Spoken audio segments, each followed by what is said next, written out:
Hello, welcome. It's Justin Johnson. I'm on my academic integrity of arts and humanities, which is history and politics. I'm on my fourth year, but currently actually third year. We're on the module DD211, Understanding Politics, Ideas and Institutions in the Modern World. So I want to influence youth of today, young teenagers, mature teenagers, young adults, mature adults, OAPs. You need to keep methodical, keep your mind ticking. It's very, very therapeutic to study.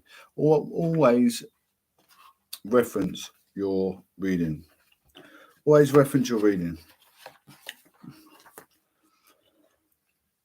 The book was printed at the Open University of Walton on Milton Keynes, MK76AA, first published 2015, second edition 2022. It's copyrighted 2015-2022 at the Open University. We're on chapter 6, page 182, Equality. Looking at the figure above sets out starkly the scale of the inequality that exists in the US and many other societies. The US may be the society defined by its formal equality of rights. But in practice, this delivers vast inequality of outcomes. The wealth owned by the poor is 29% of the US population that fall into the low income category is almost too small to see. They own just 4% of the aggregate wealth since 1983. The share of aggregate wealth going to upper income families increased from 60% to 79%, while for middle income families making up to 52% of the population. It nearly halved.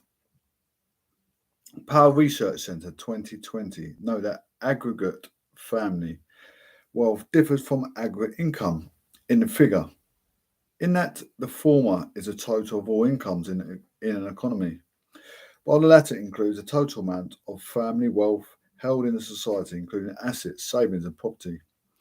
Four proponents of equality of an outcome. This stark reality represents the failure of ideas and practices of natural equality.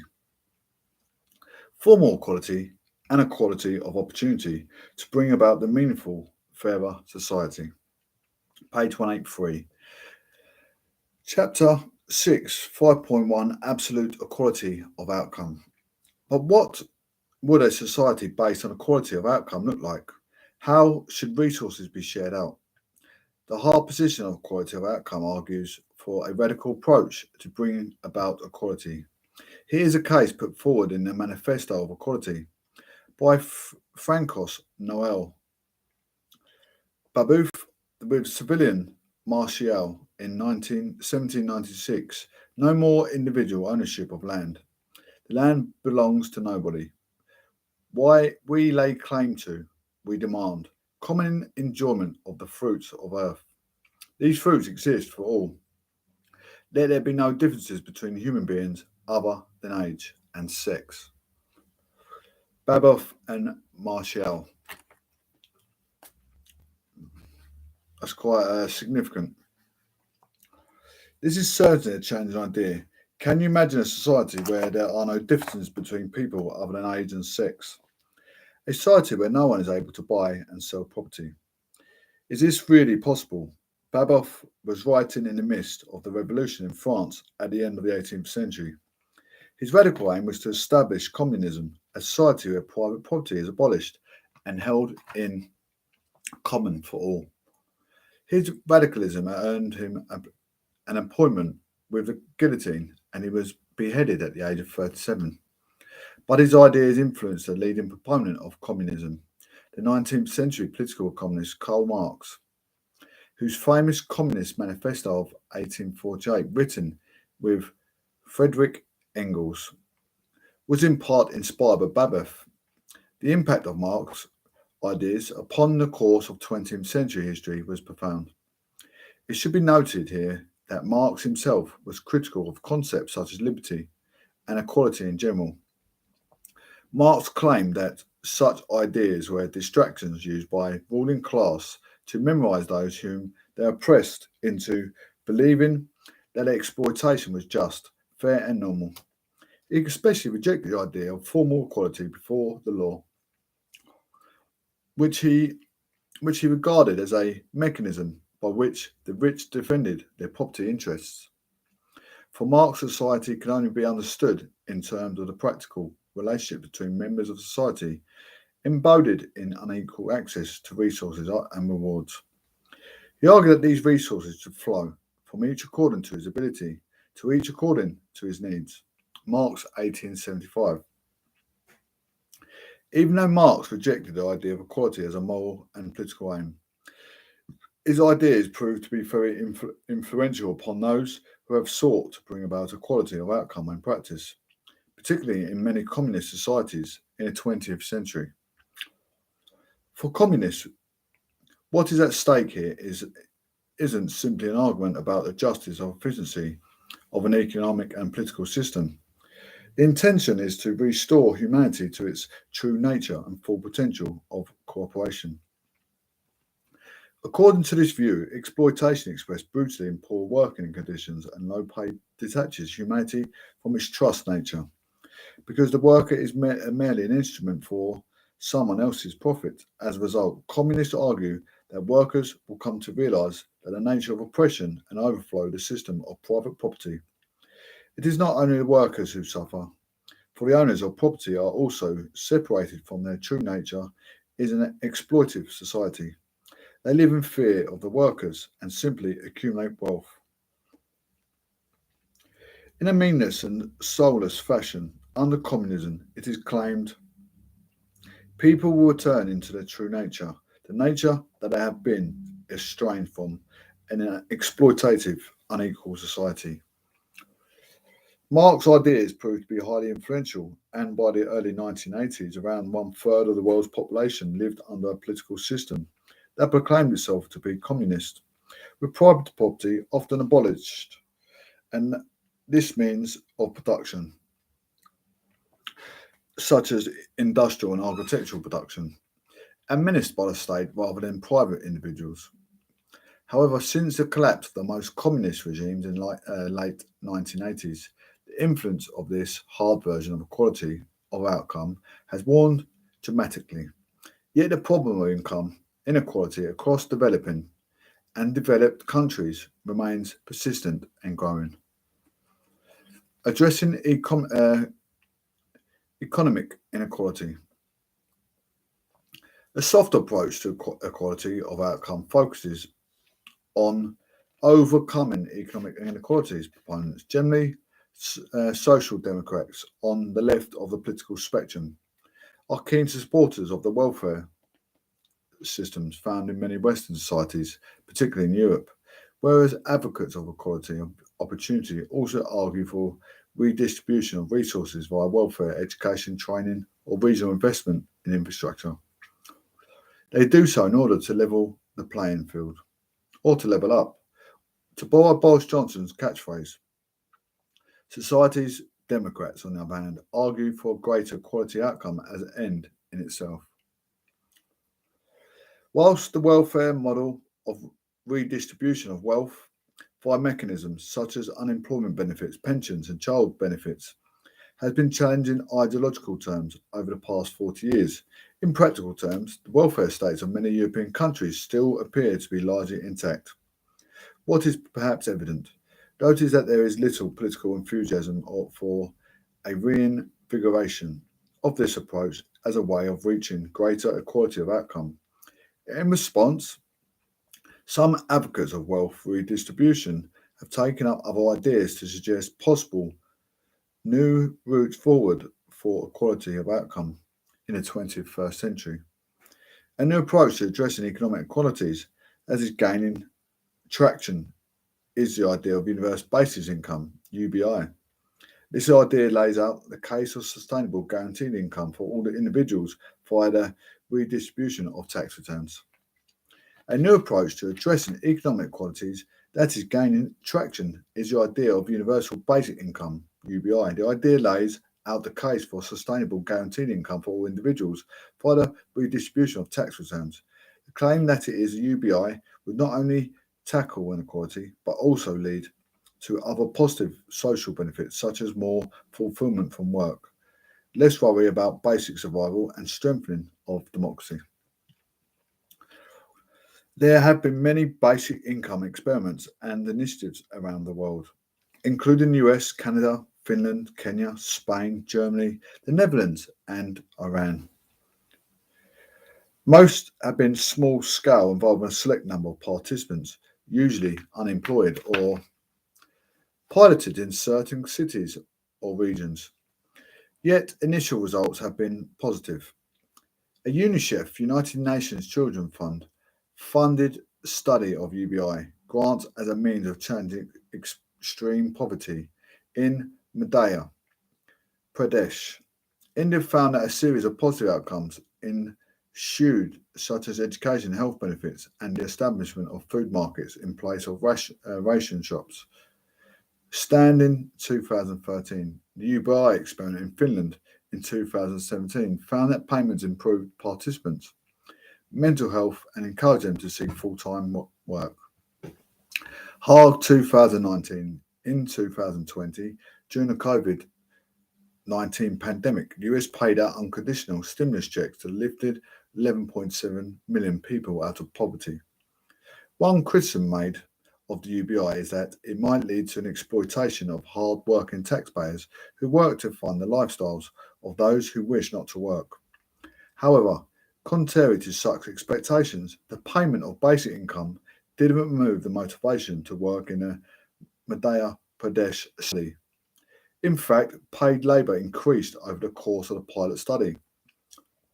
Even though ideas like the UBI typically appeal to those on the left of the political spectrum, such as socialists and social democrats, the tech giants such as Elon Musk and Mark Zuckerberg and Pope Francis have declared support. The influential conservative neoliberal economist Milton Friedman also argued for basic income in the form of negative income tax. When workers fall below a certain level of income, he argued, the government should top up their wages rather than deduct tax. This would effectively mean that everyone in work would enjoy the same basic level of income at a starting point. The discussion of equality of income has shown that while it might be unpopular among approaches to tackling inequality, it still has relevance to the equality debate. In a world of increasingly flexible and precarious employment, where workers may have increasingly to rely on short-term contracts, ideas such as the UBI may yet have their day. Political equality. The preceding sections have moved from thinking about equality by focusing on the individual to increasingly seeing the individual in a social and political context. This final section completes the shift by highlighting equality as an essential feature of political society itself. The idea of political equality sets out that a political society of equals will best express the self-determination and values of that society, and contends that more equal societies serve their members better. These ideas are expressed very clearly by Jean-Jacques Rousseau in A Social Contract. Writing in the 18th century, Rousseau was a famous international figure, renowned for the original and challenging ideas that questioned the basis of political order in European society at the time. Like Locke, he drew on the idea that a state of nature, a place where he thought natural equality existed, as a utopian, unspoiled vision, a place where we lived in line with our true nature. Rousseau felt that it was only when mankind moved towards civilization that things start to fall apart, an observation which led him to lament. Man is born free, but everywhere is in claims. According to Rousseau, the development of civilization was directly responsible for the corruption of natural goodness and for moral ruin, as well as for widening the inequality in private property between people. Simple society, freedom and innocence in a state of nature represented the ideal way of life. Rousseau argues that the transition from a state of nature to the body politic entails a social part, which substitutes a moral. Lawful equality for the physical inequality imposed on mankind by nature.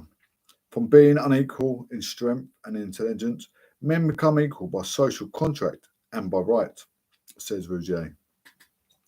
By this act of association, each puts into a community his person and his powers under the direction of general will. You can see Rousseau's admiration for the political structure of the Swiss cantons of his time embodied in his ideas. Each canton was a sovereign body in which sections of the male population come together periodically to deliberate and make law. The cantons were loosely arranged into a confederation. Rougier argued that the equality that was apparent in nature, although lost forever, can be reformulated in a new political society. Fundamental to this vision of new society is the idea that political equality should underpin the sovereign authority of the state. Instead of the sovereign holding power over the ruled, sovereignty should consist of equality between all citizens. In the act of association, in the social contract that establishes equality among citizens and gives them all the same rights. As Rougier puts it, a social compact established among the citizens, such as equality, that will all pledge themselves under the same conditions and ought all to enjoy the same rights. Rougier, 1762. For Rougier, equality is not simply an end in itself, but is a means to establishing the freedom of people, the whole political society, indicating the close connection between equality, morality, and obligation, and the transformative nature of coming together in civil society.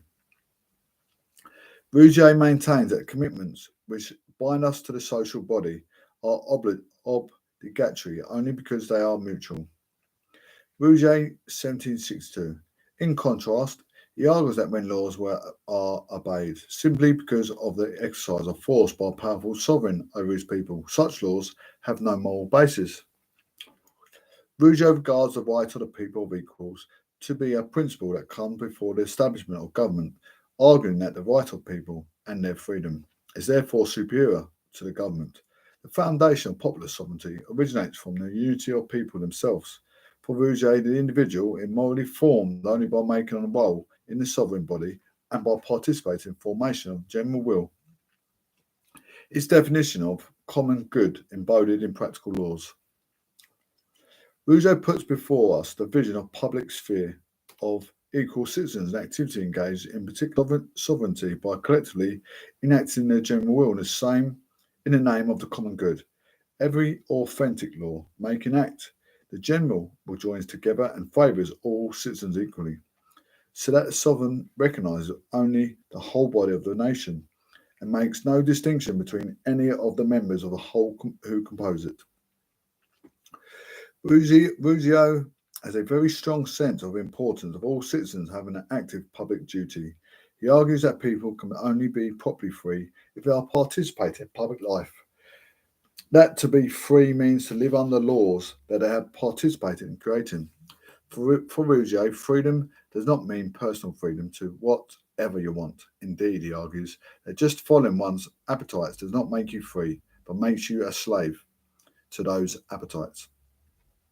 Instead, freedom involves doing what you should do, in line with duty. In this way, as you can see, Rougier sees equality, sovereignty, and freedom as fundamentally complementary ideas.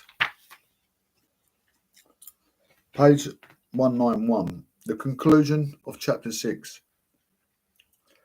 Equality.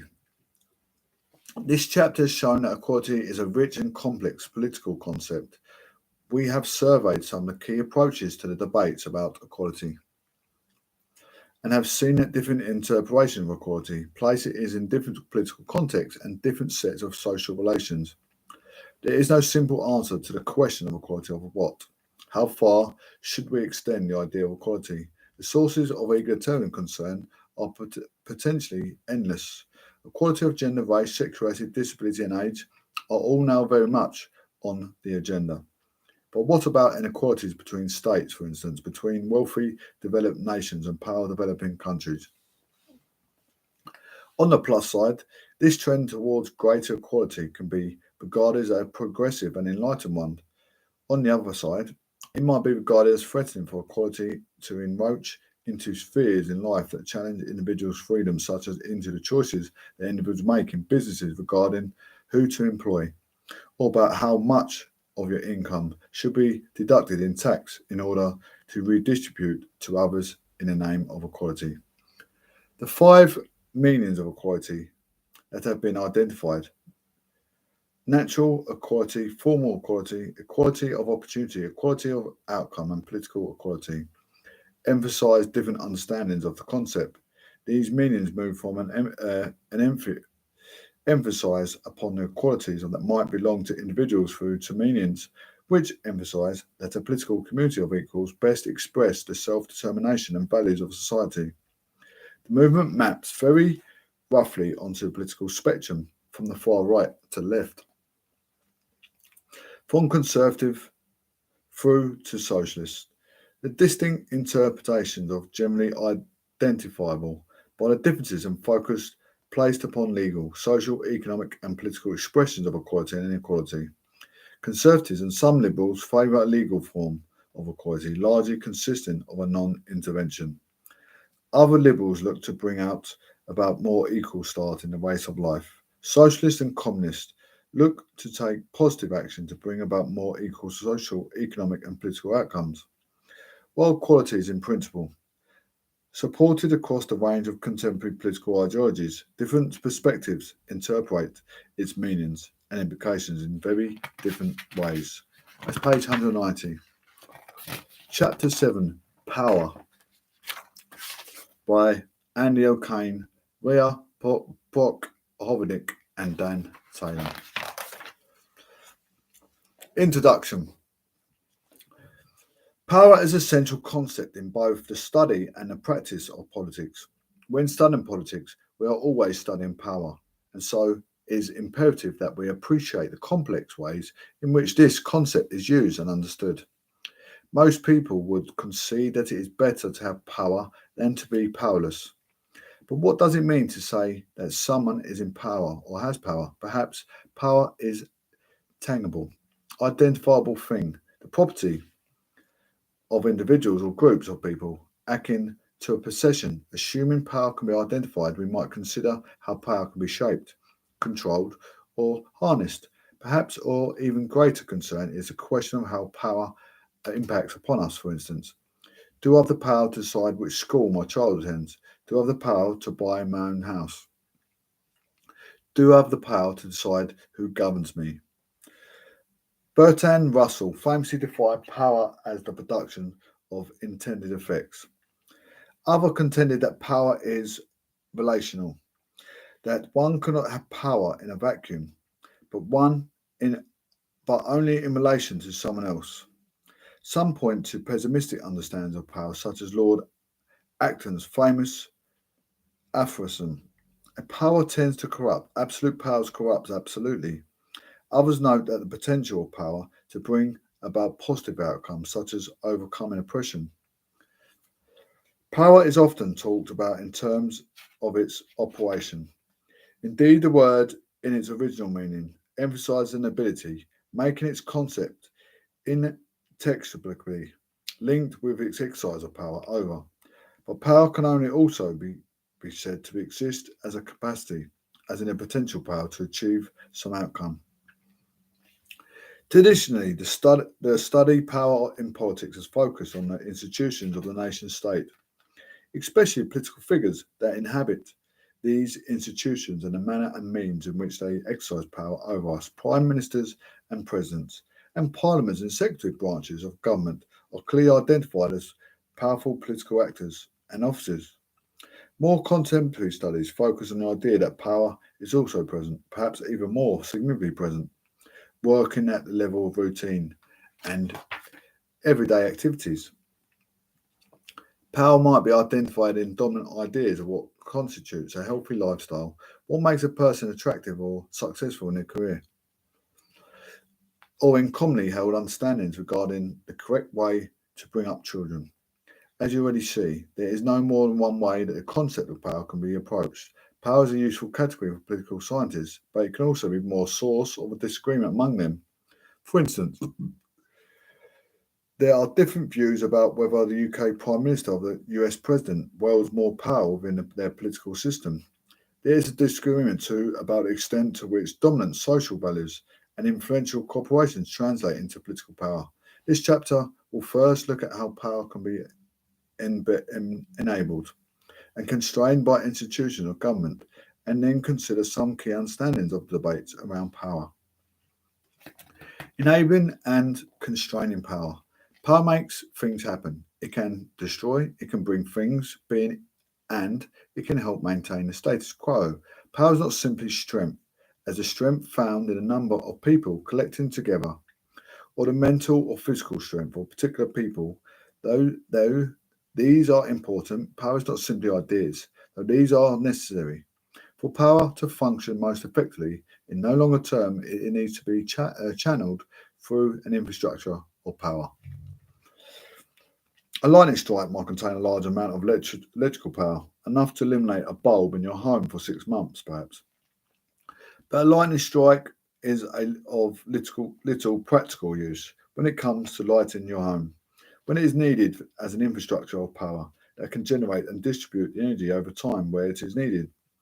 This also holds true in politics. Robinson Crusoe, also on a desert island, might have the power to light the fire and catch a fish, but this not be considered to be political power. Political power involves relations between people, relations that seek to negotiate problems, such as who gets what, when, and how. Page 200. Daswell, 1936. Therefore, political power is often a property that flows through structures such as an institution of government. These institutions of government should be thought of as buildings, though this might be an image that comes to mind when you think of the term. Indeed, buildings through which power is channeled are often designed to give off impression of power. Think of the grandeur of the House of Parliament or the Law Court, for instance, but they are not themselves powerful. Rather, political institutions are simply long-standing and structured bodies in which groups of people come together in different roles and offices in order to be able to shape, organise and direct power towards an identification and solving of political problems. Political institutions might be parliaments and political parties, but they can also be quite different. In the UK context, for instance, the Church of England, elite clubs like the Bullingdon Club, the BBC, the Times newspaper, and the widely held commitment to democracy are all political institutions. Political power might be observed in the ability of a government to command resources through taxes and other revenue-raising devices, and then distribute these resources in order to provide infrastructure and services such as roads, schools, hospitals, military and police. This form of political power is often seen as a testing ultimately upon the ability to state to deploy agents of coercion, such as the police, the army, traffic wardens, and social workers, in an authoritative manner, in order to ensure that the state's rules are obeyed. These are clear dangers involved in the allowing to such impressive power to be acquired by political leaders, military, police, and civil servants, as this power can be misused and abused. For instance, Joseph Stalin's atrocities as leader of the Soviet Union between 1922 and 1952 saw coercion and terror as a routine means of government. Malia 1999, known as totalitarianism. The terror led to 7 million people being imprisoned in labour camps and 6 million deaths from famine, alongside 720,000 people executions. Malia 1999, perhaps the key achievement liberal democratic structures of government, as opposed to totalitarian forms. In fact, it can be said to both enable a place to limit upon power. Liberal democratic systems expressly seek, through imperfectly managed, to overcome the problem associated with authoritarianism, such as repossession or abuse. Liberal democracy acknowledges the claim that it has eternally been observed that any men who have the power is led to abuse it. Montesquieu quoted in J, 2012. The mechanism by liberal democracies seek to overcome their tendency of power. To corrupt to varying degrees of success include constitutional laws, rights, and free press and media. Constitution is divided up into institutional power in order to disperse power and ensure that no individual or group can dominate the political process. The idea of protecting liberal individual rights, hence liberal democracy rather than simply democracy, draws attention to the inherent dangers of democracy as a practice. This is a claim that democracy, unchecked, can lead to the tyranny of the majority, witnessed in the rise of populist authoritarian leaders who make us use of democratic process to acquire power for their own purpose, to whip up fear, and to override the rights of individuals and minorities. Page 201. For example, President Putin of Russia consistently achieving convincing democratic election victories whilst gradually dismantling or co-opting structures that could place checks and balances upon his power. He ensured that the legal system imprisoned potential rivals and effectively shut down political debate in the media. One notable example is the accrual of unchecked power was seen in an amendment in the Russian Constitution 2008. This removed a constitutional check barring any president from serving more than 2 terms in the office in total. In 2020, there were further constitutional amendments enabling Putin to remain in power for more than 2 terms in a row, thereby ensuring he could reign indefinitely. In contrast, Liberal Democrats at least seek to rule by legitimate authority governed by law through an effective system of checks and balances achieved through a separation of powers between the different arms of government. In addition, power is regularly legitimated through elections, while political elites might also dominate the system. These mechanisms work to control, limit, and shape the exercise of power. Commonly, power is separated between different arms of government, known as executive president or prime minister, their cabinet and ministries of government, the legislature, lawmaking body, parliament or congress, and a judiciary. The aim is to ensure that no single body can centralise all power to itself, that no president or prime minister can act like a dictator, and that no legislator can make laws that override the fundamental rights of the individual. Liberal democratic systems also seek to ensure that politicians are held accountable for their decisions. Page 202. An action through various processes such as regular elections, a free press, and parliamentary scrutiny, such as in the UK, Prime Minister's questions. However, it needs to be emphasised that this is the ideal in theory, while liberal democratic institutions seek to enable and constrain power. In practice, the process is much messier. Effective checks in liberal democracies are sometimes lacking or don't work as intended, allowing powerful leaders to override liberal democratic procedures and acquire power. On the other hand, the checks and balances themselves can sometimes limit the effective working of government. For instance, in the US, 1995-2013, and particularly 2018-19, federal government workers were sent home without pay, and many public services were closed down for a period when the executive or legislature failed to agree on a budget. 3. Power to and power over. The ideal that power needs to be both enabled and constrained leads on this question of what power actually involves in practice. What does it mean to have power? 2 notable ways of approaching this question are in terms of power to and power over. Power to is a capacity or potential to achieve a desired outcome. This might be on a part of an individual or group. The power of a peaceful protest found in Mahatma Gandhi's non-violent resistance movement to British rule in India will be drawn on to illustrate this idea. Power over focused on relation to power, the ability to get someone to do something that they wouldn't otherwise do. This will be illustrated by the power over the colonised population exercised by British rulers in India, and the power of a white policeman to bring a crowd to order. Consider in the image a young woman facing a wall, heavily armoured riot police in July 2016. During the Black Lives Matter protest against the shooting by police of Alton Sterling, a Philando. Page 203. I'll stop that there on page 204. Thank you all for listening. Really appreciate it. If you do want to join my YouTube channel, please feel free to do so.